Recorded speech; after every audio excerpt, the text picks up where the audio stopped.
Hello students, कैसे आप सब लोग खैरियत से हैं, खुशबाश हैं। हम इस वीडियो में एक शॉर्ट क्वेश्चन के ऊपर बात करेंगे और हम प्रूव करेंगे कि work done on a body is equal to the change in its kinetic energy. यानी किसी बॉडी के ऊपर होने वाला जो काम है, जो वर्क डन है, वो उसके अंदर उसकी उसकी काइनेटिक एनर्जी में चेंज पैदा करता है। यानी ये जो है इक्वेशन हमने प्रूव करनी है। So let's start. सबसे पहले बात शुरू कहाँ से करेंगे? हम लेट कर लेते हैं कि हमारे पास एक ऑब्जेक्ट है।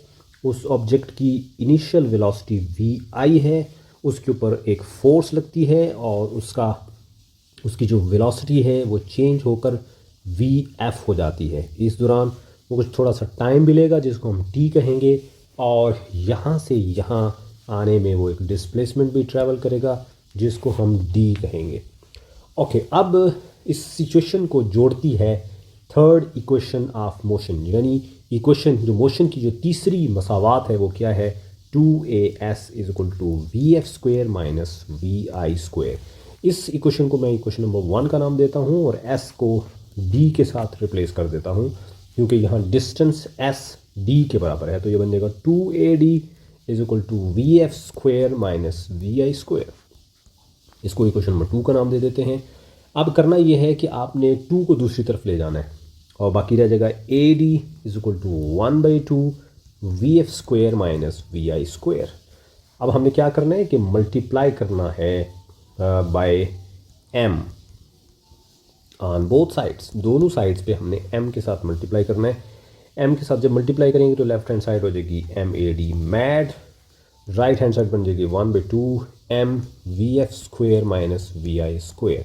इसको मैं नाम दे रहा हूँ इक्वेशन नंबर 3 का। और अगर आप गौर करें तो ये जो इतना इतना हिस्सा है M A, Newton second law के मुताबिक ये एफ होता है और साथ आ जाएगा डी, और इस तरफ हाफ और एम को अंदर मल्टीप्लाई करें तो ये बन जाएगा 1/2 M V F square minus 1/2 M V I square. अब आप जानते हैं यहाँ क्या चेंज किया है, ये भी मैं बताता चलूँ कि यहाँ हमने न्यूटन्स सेकंड लॉ लगाया है जिसके मुताबिक एम ए बराबर होता है एफ के। बात को आगे बढ़ाते हैं।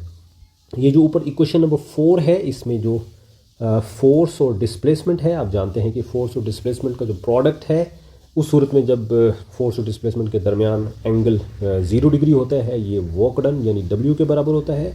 तो इसकी जगह मैं रखूँगा W। और राइट हैंड साइड पे एक और चेंज करना है। आप जानते हैं कि हाफ एम वी स्क्वेयर जो होता है ये काइनेटिक एनर्जी होती है, और जब वेलोसिटी इनिशियल होगी तो काइनेटिक एनर्जी भी इनिशियल होगी, और जब वेलोसिटी फाइनल है तो काइनेटिक एनर्जी भी फाइनल है। तो इस तरह से जो इक्वेशन नंबर 4 है वो कुछ इस तरह से बन जाएगी। लेफ्ट हैंड साइड पे W आ जाएगा, राइट हैंड साइड में काइनेटिक एनर्जी आएगी, लेकिन ये कौन सी होगी? फाइनल, क्योंकि वेलोसिटी फाइनल है।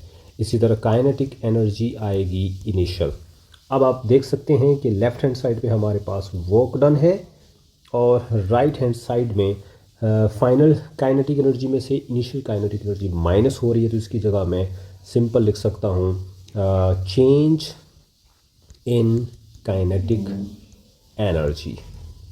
और अगर चाहें तो इस इक्वेशन को हम इक्वेशन की शक्ल में भी लिख सकते हैं। वैसे तो ये भी इक्वेशन ही है कि वर्क डन की जगह सिंपल W आ जाएगा और चेंज इन काइनेटिक एनर्जी की जगह डेल्टा K डॉट E आ जाएगा। और इस तरह से हमारा वो जो क्वेश्चन जो हमने ऊपर शुरू किया था कि प्रूव करें कि work done on a body is equal to the change in its kinetic energy, वो यहाँ पे कंप्लीट हुआ। That's it, good bye.